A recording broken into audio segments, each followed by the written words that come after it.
The live TV, सच सबसे आगे। दोस्तों, हिजबुल्लाह और हमास के खिलाफ लड़ाई जैसे जैसे आगे बढ़ रही है, इसराइल लगातार कमजोर पड़ता जा रहा है। उसे ये पता चल रहा है, इसे आभास होने लगा है, ये मालूम पड़ने लगा है कि हिजबुल्लाह और हमास के लड़ाकों से लड़ना उसके बस की बात नहीं है, इतना आसान नहीं है उसके लिए।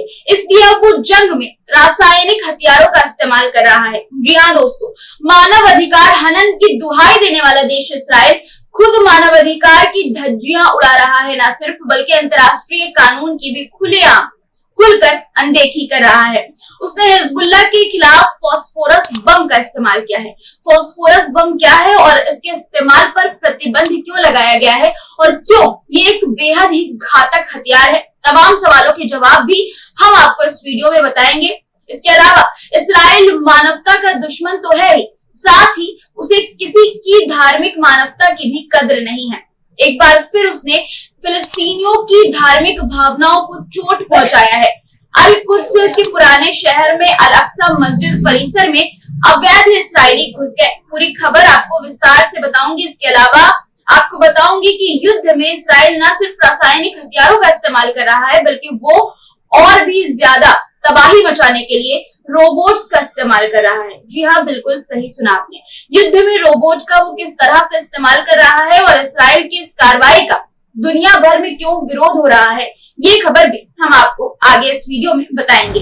एक तरफ निर्दोष लोगों की हत्या के लिए इसराइल को हिकारत भरी नजरों से देखा जा रहा है, तो वहीं दूसरी तरफ फिलिस्तीनियों और लेबनान की मदद के लिए लोग दिल खोलकर मदद कर रहे हैं। चाहे अमीर हो या गरीब, हर कोई आजादी की लड़ाई लड़ रहे परवानों की मदद कर रहा है। महिलाएं दोस्तों खास तौर पर ये मदद कर रही हैं। ईरान की महिलाओं ने अपने कीमती जेवर लोगों की मदद के लिए खुशी खुशी दे दिए हैं, खुशी खुशी दान कर दिए हैं। लंबी कतार नजर आई जहां पर महिलाएं अपने जेवर दान में देती हुई नजर आई। इस खबर की भी एक एक तस्वीर, एक एक जानकारी आपको बताऊंगी इस वीडियो में।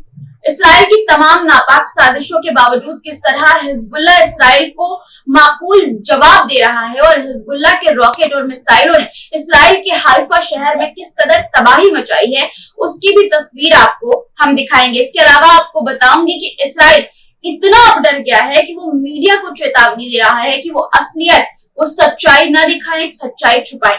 तमाम खबरों को विस्तार से जानेंगे, लेकिन पूरा वीडियो आपको इसके लिए देखना पड़ेगा, इसलिए वीडियो में अंत तक बने रहिए।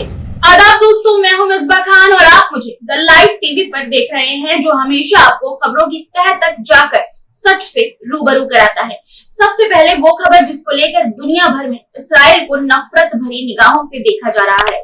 सभी जानते हैं कि दक्षिणी लेबनान में इसराइल हवाई हमला करने के साथ साथ जमीनी कार्रवाई कर रहा है। पिछले एक साल से वो दक्षिणी लेबनान पर हवाई हमला कर रहा है, जबकि एक महीने से उसकी जमीनी कार्रवाई लेबनान में, दक्षिणी लेबनान में जारी है। इसराइल हिजबुल्लाह के एक लड़ाके की हत्या करता है तो उसके जवाब में 10 योद्धा इसराइल के खिलाफ लड़ने के लिए तैयार हो जाते हैं। लगातार युद्ध लड़ने के बावजूद हिजबुल्लाह के खिलाफ इसराइल को जीत नसीब नहीं हुई है और उसे अपनी हार का एहसास होने लगा है। अपने इस बौखलाहट को कम करने के लिए इसराइल अब रासायनिक हथियारों का इस्तेमाल कर रहा है। जी हाँ दोस्तों, बिल्कुल सही सुना आपने। इसराइल हिजबुल्लाह के खिलाफ रासायनिक हथियारों को इस्तेमाल कर रहा है। प्रेस टीवी वेबसाइट ने अपनी लेबनानी मीडिया के हवाले से ये बताया है कि दक्षिणी लेबनान में इसराइल ने हिजबुल्लाह के खिलाफ फास्फोरस बम का इस्तेमाल किया है।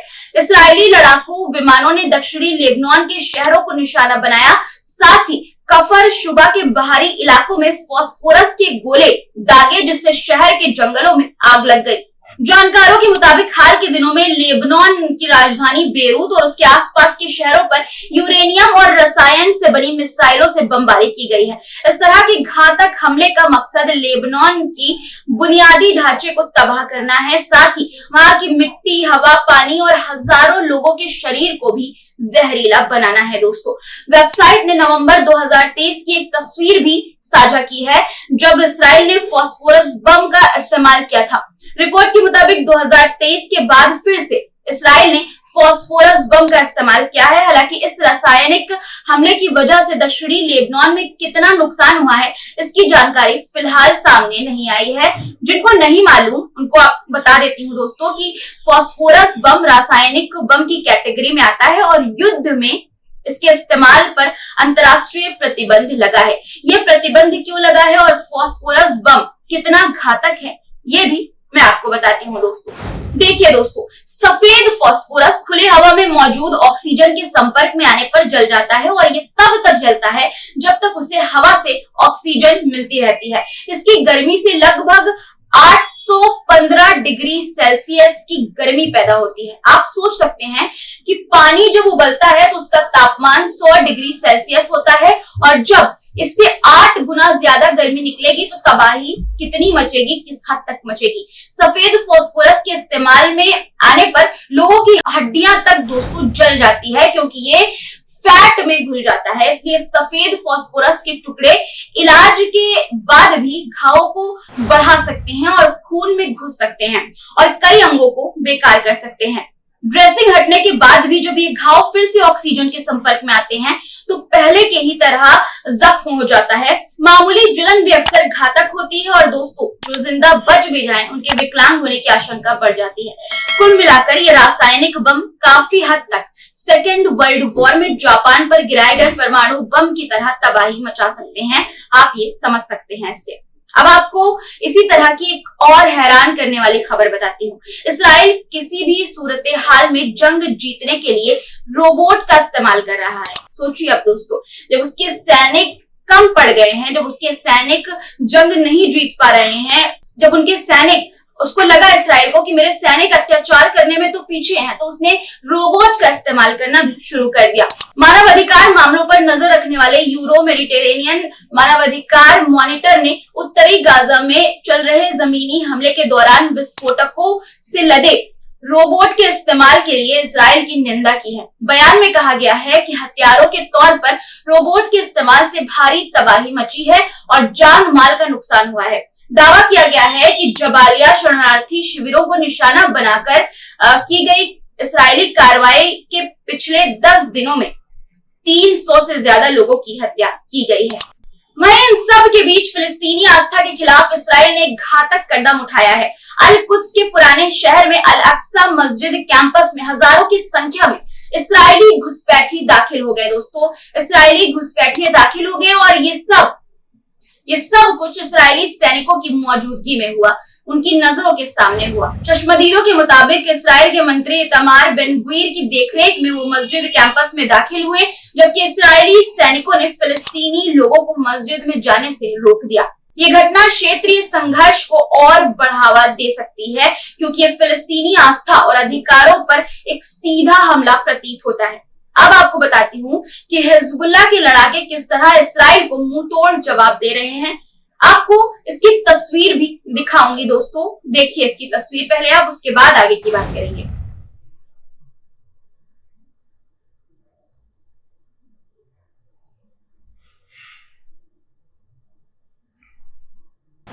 दरअसल इस्राएली मीडिया के मुताबिक रविवार को हाइफा शहर में कई विस्फोट किए गए। विस्फोट से पहले कार्मेल, हाइफा और उसके आसपास के इलाकों में सायरन बजने लगे। हिजबुल्लाह की तरफ से इस्राइल पर 3 मिसाइलें दागी गई। इस वीडियो से साफ है दोस्तों, जो आपकी स्क्रीन पर है, कि हिजबुल्लाह का हौसला दिनों दिन बढ़ता जा रहा है। वहीं इस्राइल के हौसले उसके सामने पस्त होते हुए नजर आ रहे हैं। एक समय था जब इस्राइल खुद को दुनिया के सबसे सुरक्षित देशों में गिनता था, लेकिन अब हिजबुल्लाह जैसे संगठन खुलेआम उनके बड़े शहरों को निशाना बना रहे हैं। ये सिर्फ एक शुरुआत है, आने वाले दिनों में इस्राइल को और भी चुनौतियों का सामना करना पड़ेगा। दोस्तों, वहीं दूसरी तरफ लेबनान और गाजा की आजादी के समर्थन में किस तरह से दुनिया भर से आवाज उठ रही है, इसकी तस्वीर भी सामने आई है।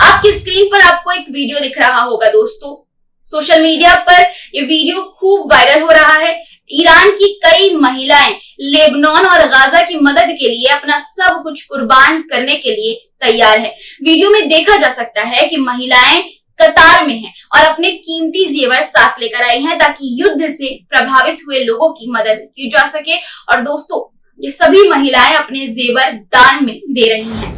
इसे आप हौसला कहें, जज्बा या दरियादिली, लेकिन ये भी एक तरह से जुल्म के खिलाफ आवाज उठाने का तरीका ही है। और दोस्तों, इस हौसले को, इस मजबूत इरादे को देखकर इस्राइल भी डरने को मजबूर हो गया है। भले ही वो दिखाए ना, लेकिन डर उसको भी अब लग रहा है। इसी डर के कारण ही है, यही डर वजह है कि इस्राइल की सेना ने मीडिया और पत्रकारों को खुली चेतावनी दी है, आगाह किया है कि वो वहां के बस्तियों में मारे गए लोगों की खबरें न दिखाएं। यानी वो मीडिया को अपनी सच्चाई छिपाने के लिए मजबूर कर रहा है। अब सवाल ये उठता है, अगर इस्राइल के पास इतना आत्मविश्वास था तो वो सच को छिपाने की कोशिश क्यों कर रहा है? अब हकीकत ये है कि वो दुनिया के सामने अपनी हार और नुकसान दिखाने से डरने लगा है, क्योंकि नेतन्याहू के हौसले अब कमजोर होने लगे हैं। यही वजह है कि वो मीडिया पर भी प्रतिबंध, दबाव बनाने की कोशिश कर रहे हैं। एक और दिलचस्प खबर दिखाती हूँ आपको, जो ब्रुसेल्स से आई है। दोस्तों, यहाँ पर फिलिस्तीनी समर्थक कार्यकर्ताओं ने सेंट्रल स्टेशन पर इस्राएली झंडे को हटाकर फिलिस्तीन के झंडे को लहरा दिया। ये घटना बताती है कि दुनिया भर में इस्राएल के खिलाफ गुस्सा कितना बढ़ रहा है। अब सिर्फ फिलिस्तीन ही नहीं, बल्कि यूरोप के दिल में भी इस्राएल के खिलाफ आवाज उठने लगी है, जो कि अब नजर भी आ रही है। ये सिर्फ एक प्रतीकात्मक घटना नहीं है, बल्कि इसका मतलब है कि अब इस्राएल को हर जगह से विरोध का सामना करना पड़ रहा है। दोस्तों, ये घटनाएं साफ तौर पर ये दिखाती हैं कि इस्राएल का दबदबा अब कमजोर हो रहा है। अब उसे न केवल अपने अंदर के संकट से लड़ना पड़ रहा है, बल्कि बाहरी मोर्चों पर भी उसकी हालत पतली होती हुई नजर आ रही है। ये घटनाएं इस्राएल के लिए चेतावनी है कि अब उसकी गलत नीतियों का विरोध हर कोने से होने लगा है। आज के लिए इतना ही दोस्तों। आपको हमारा ये वीडियो कैसा लगा कमेंट में जरूर लिखिए। साथ ही अगर कोई आपकी राय है तो कमेंट में जरूर शेयर कीजिएगा। एक और जरूरी बात, अगर आपने चैनल को सब्सक्राइब नहीं किया है तो इसे सब्सक्राइब जरूर कर ले, ताकि देश और दुनिया की ताजा तरीन खबरों से आप हर रोज वाकिफ हो सके। अब मुझे दीजिए इजाजत, और हाँ, अपना और अपने परिवार का ख्याल रखिए। शब्बा खैर, खुदा हाफिज। द लाइव टीवी, सच सबसे आगे।